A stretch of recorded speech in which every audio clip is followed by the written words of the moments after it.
Listen to me for a moment. Close your eyes and imagine the deafening sound of a heavy steel hammer crashing down onto an anvil. Smell the smoke, feel the blistering heat of the roaring furnace, and look at the block of metal sitting in the center of the flames.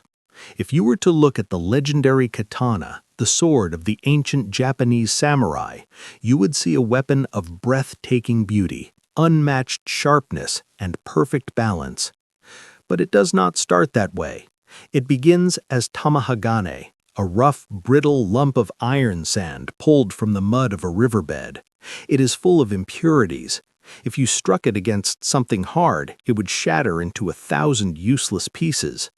To become a weapon of legend, that base, ugly iron must go through absolute hell. It is heated until it glows blindingly white, pounded mercilessly by the swordsmith, folded over unto itself thousands of times, and suddenly plunged into freezing water. You are the tamahagane. Right now, as you sit there listening to this, you are the raw material. In our modern, comfortable world, we have forgotten what it means to be forged. We live in an era of instant gratification, endless digital distraction, and soft living. We avoid the heat, we run away from the hammer, and as a result, our spirits remain brittle. When life strikes us, we shatter. But greatness, true, undeniable greatness, is not something you can download, it is not something you can buy, and it is certainly not something you can wish into existence. Greatness must be violently, intentionally, and relentlessly forged. If you want to transform yourself into a weapon of purpose, you must adopt the iron discipline of the samurai and their ancient code of Bushido. The forging process begins with absolute, uncompromising truth. In the code of Bushido, this is known as gi, which means integrity, and Makoto, which means absolute honesty. But I am not just talking about telling the truth to others. I am talking about the terrifying practice of being fiercely, uncomfortably honest with yourself. Modern life gives us a million ways to build comfortable illusions. We look in the mirror and tell ourselves we will start the diet tomorrow.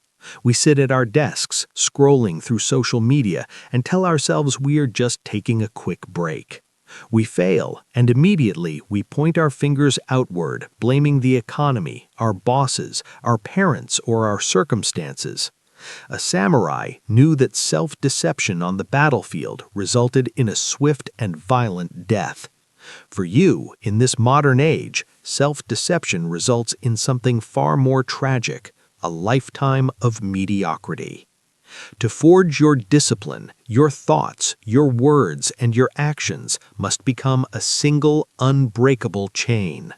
When a samurai stated that an action would be done, the universe shifted to accommodate it. It was already a reality. You must stop making empty promises to yourself.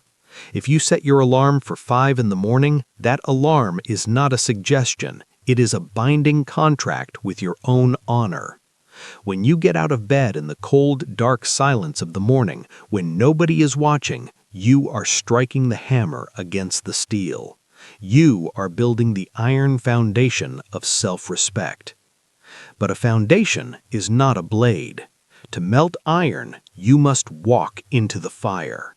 In the human soul, that fire is you, heroic courage. We have a fundamental misunderstanding of what courage actually is. We think courage means feeling no fear, but the warrior knows that fear is simply a biological reality. Courage is the conscious, defiant decision to take action in spite of it. Hiding in your comfort zone is the equivalent of leaving the iron sand in the riverbed.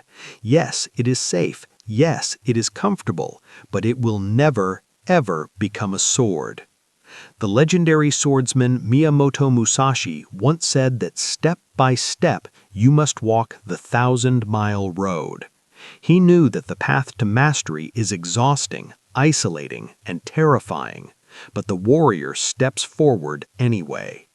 Greatness requires you to actively, voluntarily seek out the crucible. You must hunt for discomfort. You must choose the agonizing study session over the mindless television show. You must choose to lift the heavy weight when your muscles are screaming for rest. You must have that difficult conversation, launch that business, or write that book even when a voice inside your head is screaming that you will fail. Discipline is not a warm, fuzzy feeling of inspiration. It is the grim, resolute determination to step into the fire every single day, knowing full well that the heat is burning away your weaknesses. Now, a katana is not merely a tool for destruction.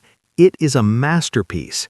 It is polished by master craftsmen for weeks on end until the steel shines like a flawless mirror. This polish represents the Bushido principles of rei, respect, and meio, honor. For the samurai, respect was not just about bowing to an authority figure. It was a deep spiritual reverence for life, for their tools, and for their daily craft. Honor was the ultimate metric of their existence. To live without honor was a fate far worse than death. Ask yourself right now, how much respect do you have for your own potential? When you waste hours of your life staring at glowing rectangles, consuming meaningless content, you are disrespecting the deeply finite, precious time you have on this earth. When you feed your body garbage and refuse to push it physically, you are disrespecting the very vessel that carries your consciousness. You must begin treating your life as a sacred practice. Treat your desk, your gym, your studio, or your office as your personal dojo. Dress the part, clean your workspace, organize your mind. Let your personal honor dictate your standard of output. Never again look at your work and ask if it is good enough to get by. Instead, demand of yourself to know if it is a true reflection of your ultimate capability. When you tie your daily effort to your deepest sense of personal honor, laziness does not just become difficult, it becomes entirely impossible. All the physical discipline in the world, however, is utterly useless without the mental discipline to direct it. The samurai spent their lives cultivating two profound psychological states, mushin, which means no mind, and zanshin, which means remaining mind.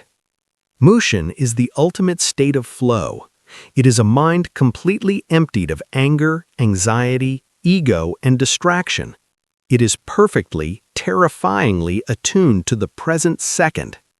A warrior thinking about his grocery list or worrying about what his peers think of him is a dead warrior.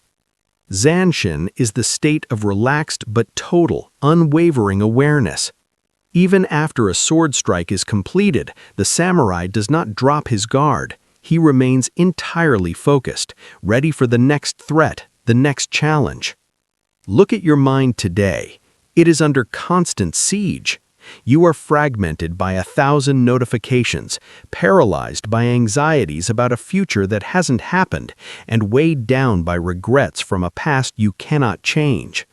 This mental chaos makes greatness impossible. You must become completely ruthless in guarding your attention. Cultivate mushin by stripping away distractions. When you work, put the phone in another room and lock your mind entirely onto the task. Do one thing at a time with lethal precision. When you read, only read. When you train, only train. And cultivate zanshin by finishing what you start. Do not just cross a task off a list and mentally check out. Remain sharp, review your victories and your failures, and stand ready for whatever life throws at you next. Finally, we arrive at the most difficult truth of the samurai's discipline. It did not rely, even for a single second, on motivation. Listen to me carefully. Motivation is a complete and utter myth. Motivation is an emotion, and like all emotions, it is incredibly fickle. It comes like a passing summer storm, giving you a quick burst of energy, and then it vanishes, leaving you completely empty. If a samurai only trained with his sword when he felt motivated to do so, he would be slaughtered in his very first duel.